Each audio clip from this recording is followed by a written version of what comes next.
Good afternoon, everyone. Welcome to Great Day Connecticut. I'm Nicole And I'm Caitlin Francis. Once again, Scott and Kara are off on their Friday, so double trouble. Yep, double trouble as we've been calling it, right? Yep. We saw you at 9A, we'll see you at 3P now, and we're having a lot of fun together, Yes. that's for sure.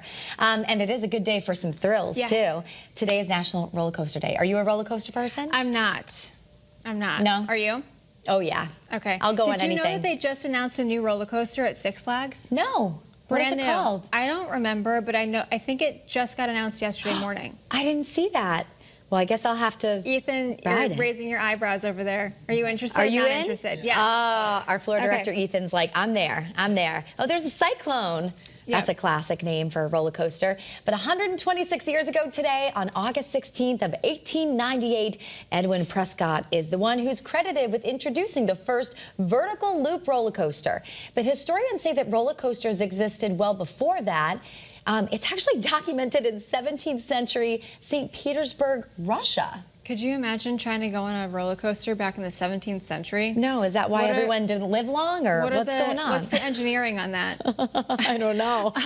Okay, so have you? Are you like a more like loop-de-loop kind of roller coaster, like a big dip kind of girl, or do you like the old wooden ones, like at Lake Compounds? Oh, I do love the old wooden ones. I do have an affinity for that. I have done that one, the roller coaster You'll at do Lake those? Compounds.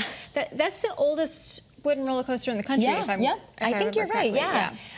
No, that one's great. But I will do loop-de-loops. I think it's the ones that I'm not thrilled over are when you're like hanging upside down, going. You know what I mean? Like the ones where you hang by your shoulders and have like your legs. Like there's the Mind Eraser up at Six Flags, New England, and that gives me a headache.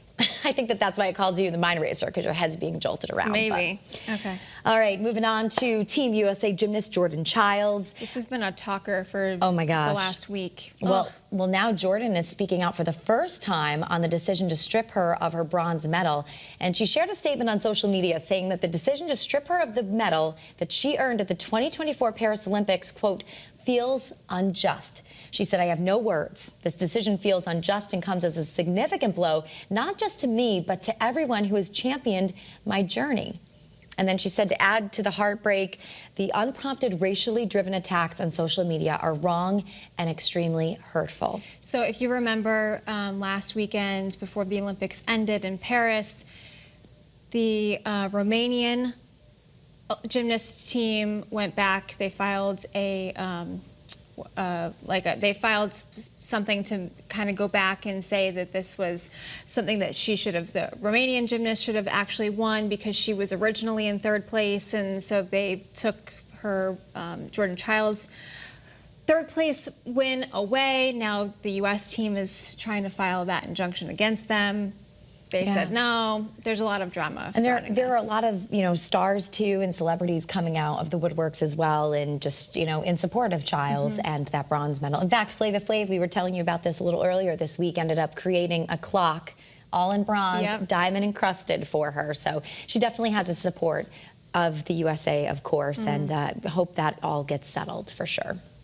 Okay, are you in the market to rent an apartment? Well, there's some good news here for you, because it's the rental market slowing down, which means a lot of tenants are now being given a lot of incentives to sign a lease. Good. So this is kind of, we're seeing the tides turn a little bit here after a very, very volatile market since the pandemic. So landlords offering perks, things like free parking, weeks of free rent. And that's pretty good. Yeah. And according to Zillow, a third of rental listings are currently offering an incentive to rent. So the shift is being driven in part by a building boom for apartments. And I didn't know this, but in June, nearly 60,000 multifamily units were constructed across the U.S. That's actually the biggest increase in supply in 50 years. And no doubt that's because the houses are just too expensive. Yeah, I mean, people can't afford to get even into the housing market at this point. So really the only option is to rent. But I mean, even here in Connecticut, we're seeing a lot of, actually, they're beautiful apartment complexes go up. Oh, and condos and, oh my gosh, townhouses, there's a lot of opportunity here in Connecticut for sure, if you are looking for that. We were talking about this afternoon before we came on, because I was like, what the heck? A pumpkin spice latte garbage bag? Hefty.